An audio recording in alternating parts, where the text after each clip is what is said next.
Celebrating 100 years in business, A.L.Simpkin Co, the British travel sweet specialist, has a rich and diverse history.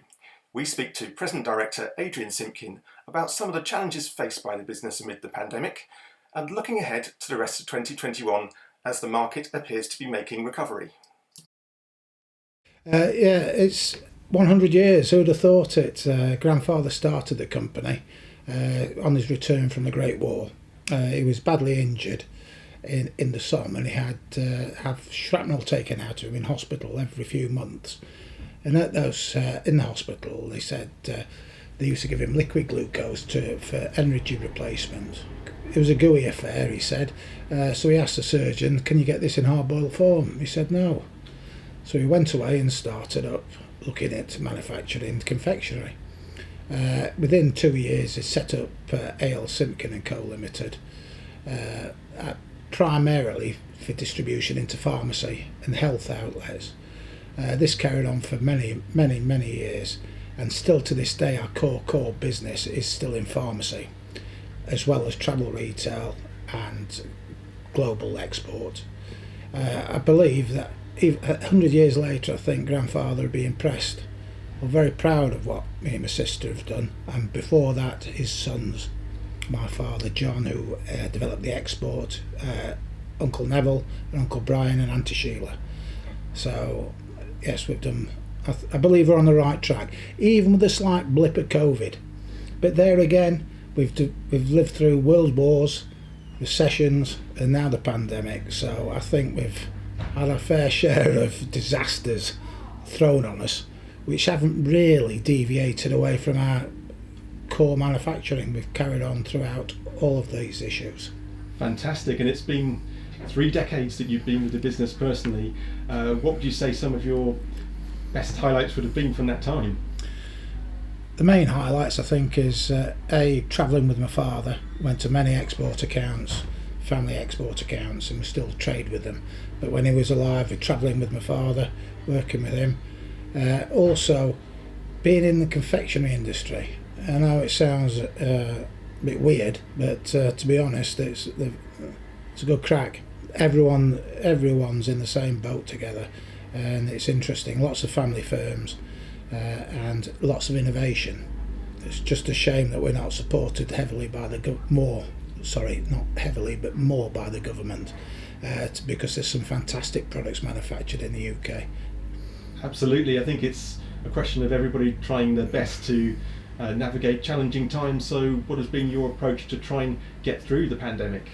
I returned back from the Philippines after lockdown in the Philippines, after a long flight there, a day lockdown, and the flight back. So that was a waste of time going, but we got back home just before Boris announced lockdown. Upon lockdown, I spoke to Sister Karen, and we just said we'll just carry on like normal. Luckily the furlough came in, so we could carry on third staffing, and we carried on for 4 months like that before it started to see it picking up. And we're back come October, we were back at full strength again.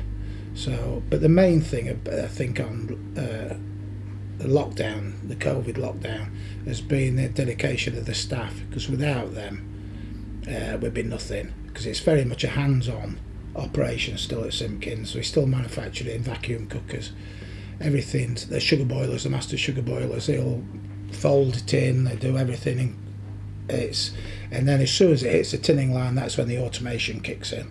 So the actual product hasn't changed since 100 years when Grandfather started it. Same recipes, same ingredients, probably bought from different sources nowadays of course, but it's still the same principle, and it's the same quality of product. These times, and from what you were saying earlier, it's been the case that there has been a resurgence of interest in the markets, in the sort of nostalgic love of classic sweets. Would you say that's fair? I think there has been, yes, insofar as there's been a lot of old traditional sweet shops opening back up. That's buying by the quarter and things like that in the old jars, and the travel tin now is nearly gone.